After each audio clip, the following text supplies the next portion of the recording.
اگر آپ اس پہ غور کریں تو آداب معاشرت کا خلاصہ ہے یہ حدیث۔ آقا کریم نے ارشاد فرمایا اتنی دیر تک کوئی شخص کامل مومن نہیں ہو سکتا جب تک وہ اپنے مومن بھائی کے لیے وہ پسند نہ کرے جو اپنے لیے پسند کرتا ہے۔ ایک اچھا معاشرہ تشکیل دینے کے لیے آپ کو کوئی رہنما اصول چاہیے گا تو اس سے بہتر آپ کو کوئی اصول نہیں ملے گا۔ اپنے لیے بہرحال بندہ بہتر ہی چاہتا ہے، تو جب وہ اس مزاج میں ڈھل جائے کہ میں اپنے مومن بھائی کے لیے، اپنے معاشرے کے دوسرے افراد کے لیے بھی وہی چاہوں گا، تو پھر مجھے بتاؤ کہ معاشرے کے اندر پھیلتی ہوئی روحانی بیماریاں، حسد، حقد، بغض، کینہ، نفرت، ایک دوسرے کو نیچا دکھانا، تکبر، رعونت، غرور، یہ ساری چیزیں یہ کہیں آپ کو نظر بھی نہیں آئیں۔ صرف اسی حدیث کو اپنا امام بنا لیا جائے اور اپنا منشور حیات مان لیا جائے۔ محمد بن حنفیہ رضی اللہ تعالیٰ عنہ حضرت علی المرتضیٰ رضی اللہ تعالیٰ عنہ کے فرزند ہیں، لیکن حضرت سیدہ فاطمہ الزہرا سلام اللہ علیہا سے نہیں ہیں، اور حضرت امام حسن رضی اللہ تعالیٰ عنہ حضور علیہ الصلوۃ والسلام کے نواسے، تو بھائی آپس میں، تو دونوں میں کسی معاملے میں شکر رنجی ہو جاتی ہے۔ شکر رنجی جس رنج میں مٹھاس ہو، شکر ہو، میٹھی ناراضگی، کوئی بغض حسد پہ مشتمل ناراضگی نہیں۔ تو حضرت محمد بن حنفیہ ایک دن بیٹھے تو سوچا کہ وہ میرے عمر میں بھی بڑے بھائی ہیں، اور پھر دوسری بات یہ ہے کہ وہ رسول خدا کی بیٹی کے بیٹے ہیں، ان کا یہ اعزاز ہے، بہرحال مجھے تو یہ اعزاز نہیں ہے، پھر جوانان جنت کے سردار بھی ہیں، تو میں ان سے ناراض ہوں، وہ میرے سے ناراض ہیں، تو بات بھی کوئی اتنی خاص نہیں، تو اب دن بھی 3 گزر رہے ہیں، چلو میں ان کو راضی کر لیتا ہوں۔ تو گھر سے نکلے ان کو راضی کرنے کے لیے، تو واپس آ گئے راستے سے، کاغذ لیا اور اس کے اوپر اپنے بھائی کے نام مکتوب لکھا کہ میں آپ کو راضی کرنے کے لیے گھر سے نکلا تھا، لیکن راستے میں مجھے حضور علیہ السلام کا فرمان یاد آیا کہ جب 2 مومن بھائی آپس میں کسی معاملے میں الجھ جائیں، ناراض ہو جائیں، تو جو صلح میں پہل کرے گا وہ جنت میں بھی پہلے جائے گا، تو میں تو یہ گوارا نہیں کرتا کہ آپ سے پہلے جاؤں،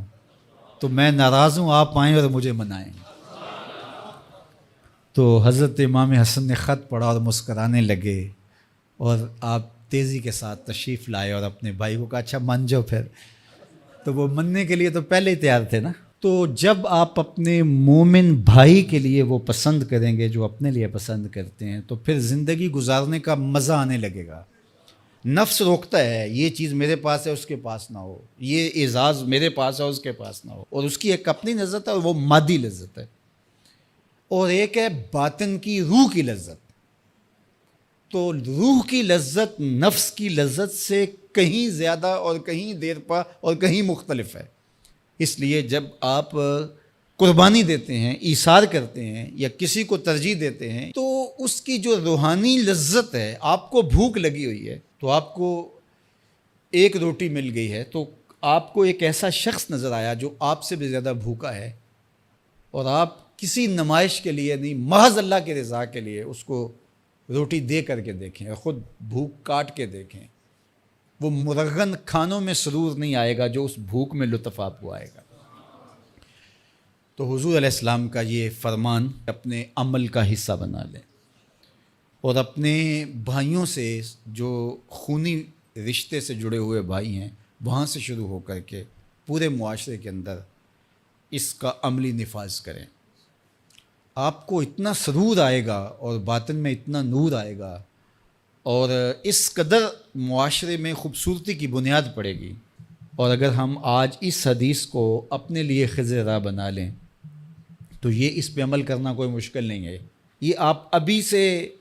جب اٹھیں گے تو اپنے ساتھ والے کو ترجیح دے دیں گے کہ پہلے یہ گزر جائے، تو ابھی سے شروع ہو جائے گا یہ کام۔